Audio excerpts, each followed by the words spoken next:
Supply chain coordination.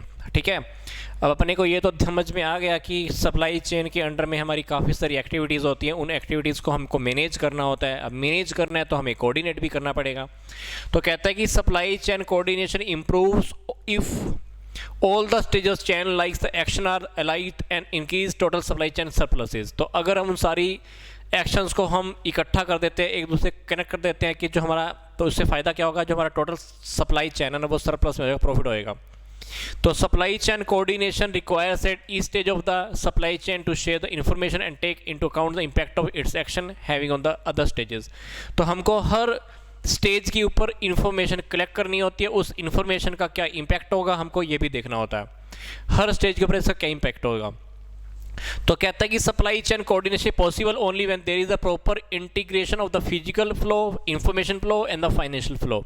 ये बात तो मैंने आपको बताई थी अभी कि हमारे पास एक तो प्रोडक्ट का फ्लो होता है, प्रोडक्ट या सर्विस का, फिर इंफॉर्मेशन का फ्लो या फाइनेंशियल फ्लो, और इन तीनों फ्लो के अंदर अगर हमारा कोऑर्डिनेशन रखता है, ये तीनों चीज़ें अगर एक दूसरे से जुड़ी रहती हैं तो हमारे पास कोऑर्डिनेशन पॉसिबल होगा। तो कहते हैं हमारा इसी के अंदर अगला जो टॉपिक है, अगला पैराग्राफ देखते हैं। कहते हैं कि हमको जो भी कोऑर्डिनेशन करना होता है इसके अंदर काफ़ी सारे चैलेंजेस आते हैं इन फ्लोज के अंदर। तो ये चैलेंजेस ऊपर की ओर, नीचे की ओर किसी तरीके भी हो सकते हैं। तो ये चैलेंज को हमें फेस करना होता है, बट चैलेंज को फेस करने के साथ साथ हमको कोऑर्डिनेशन भी बना के रखना होता है। तो हम बात करते हैं कि अगर हमारे पास चैलेंजेस आते हैं तो उन चैलेंजेस से हम बाहर कैसे निकल सकते हैं, कैसे, क्या तरीके हैं कोऑर्डिनेशन को इम्प्रूव करने के। Way to improve coordination. तो सबसे पहले जो बात है वो है commitment of the top management to the coordination. तो सबसे पहले तो अपने को क्या याद रखना है कि जो टॉप मैनेजमेंट है उसकी कमिटमेंट होनी चाहिए। टॉप मैनेजमेंट की क्या होनी चाहिए, कमिटमेंट होनी चाहिए। तो coordination is possible when the top level management is fully committed. तो कोऑर्डिनेशन केवल तभी पॉसिबल हो सकता है जब टॉप मैनेजमेंट की कमिटमेंट होती है। तो manager at the all stages, तो जितनी भी स्टेजेस होती हैं, चाहे टॉप लेवल, चाहे मिडिल लेवल, चाहे लोअर लेवल, तो उन सभी के साथ हमको क्या करना होता है, सब ऑर्डिनेट के साथ हमें कोऑर्डिनेट करना है। उनके जो इंटरेस्ट है, उनका क्या बेनिफिट है, उनकी रुचि किस में है, उनका फर्म में कितना इंटरेस्ट है, ये सारी बातें अपने को देखनी होती हैं। तो हम इसके अंदर सारा का सारा सभी के साथ हम कोऑर्डिनेशन बना के रखते हैं। जो भी चेंजेस आ रहे हैं या ट्रेडिशनल प्रैक्टिसेस हैं उनके साथ भी कोऑर्डिनेशन रखना है। दूसरा जो है वो है devoting resources to the coordination. तो जो भी हमें रिसोर्सेज हैं उन रिसोर्सेज को भी हमें क्या करना है, कोऑर्डिनेशन के लिए डिवोट कराना है। Generally all the manager in the supply chain get involved with only the separate areas that they control. हालांकि मैनेजर अपने अलग अलग एरिया में काम कर रहे होते हैं। फिर कह रहा है कि while no one is responsible for the highlighting the impact of the one manager's functions action on the other part of the supply chain। फिर भी किसी एक मैनेजर का दूसरे के ऊपर कोई इम्पैक्ट करता है। Companies often don't devote resources to coordination. Companies हालांकि कोऑर्डिनेशन के ऊपर ज़्यादा रिसोर्सेज डिवोट नहीं करती है और वो उनको लगता है कि रिसोर्सेज अपने अकॉर्डिंग ही काम निकलता रहे, उनके अकॉर्डिंग काम अपने आप चलता रहता है, कोऑर्डिनेशन अपने आप होता रहता है। पर ऐसा नहीं है, different teams should be made. कहता है कि हमको मेंबर्स की अलग अलग टीम बनानी चाहिए डिफरेंट कंपनीज के लिए। They should be made responsible. उनको हम इस बात के लिए रिस्पॉन्सिबल बनाएं कि आपकी रिस्पॉन्सिबिलिटी है किस काम के लिए, कोऑर्डिनेशन के लिए, and implement the changes required. तो हालांकि कोऑर्डिनेशन की हमारे पास कोई टीम नहीं होती, किसी बंदे को हम रिस्पॉन्सिबल नहीं ठहराते हैं, बट कहता है कि कंपनी के अंदर कोऑर्डिनेशन के काम के लिए अलग से टीम्स होनी चाहिए।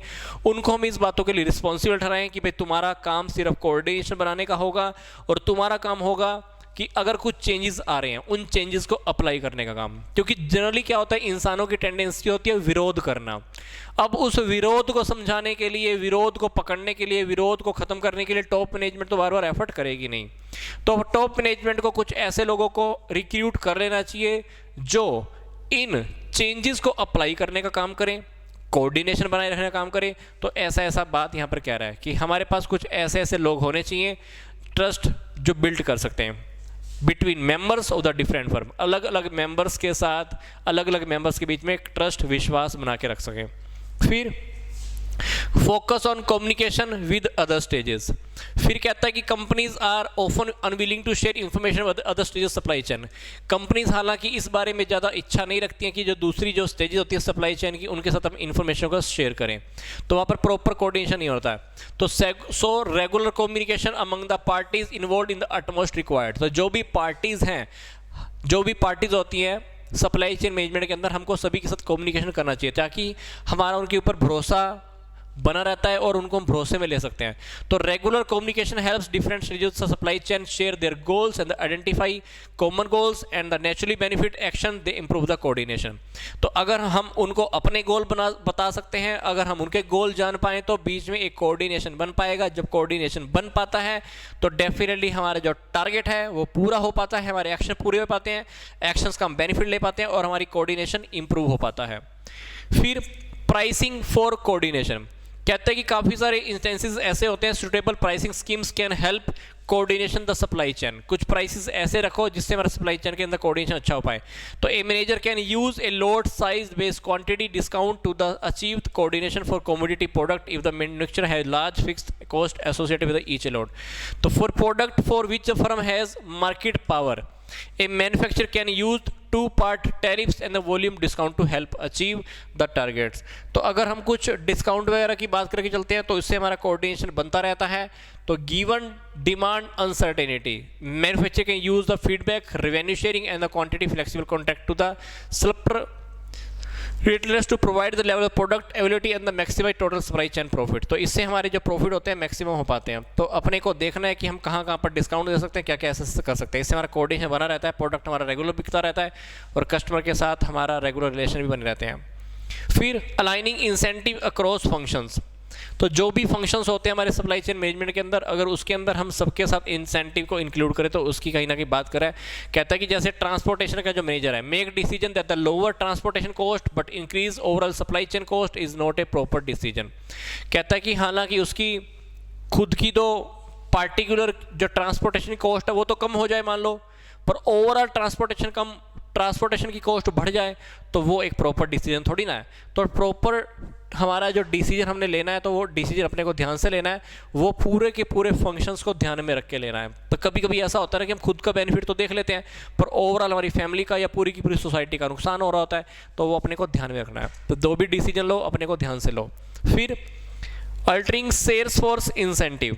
तो जो भी सेल्स की आपकी फोर्स है, सेल्स मैन है, आप उनके भी इंसेंटिव आप फिक्स करके रखो ताकि वो भी मोटिवेट होते हैं और वो बाय करने के लिए, प्रोडक्ट को सेल करने के लिए वो काम करते रहते हैं। तो क्योंकि अगर हम उनके इंसेंटिव फिक्स नहीं कर सकते, अगर जो हमारे सेल्स मैन है अगर हम उसके इंसेंटिव फिक्स नहीं करते हैं तो क्या होएगा, इंसेंटिव फिक्स नहीं करते तो कहीं ना कहीं आगे सेल प्रॉपर तरीके से नहीं कर पाएंगे।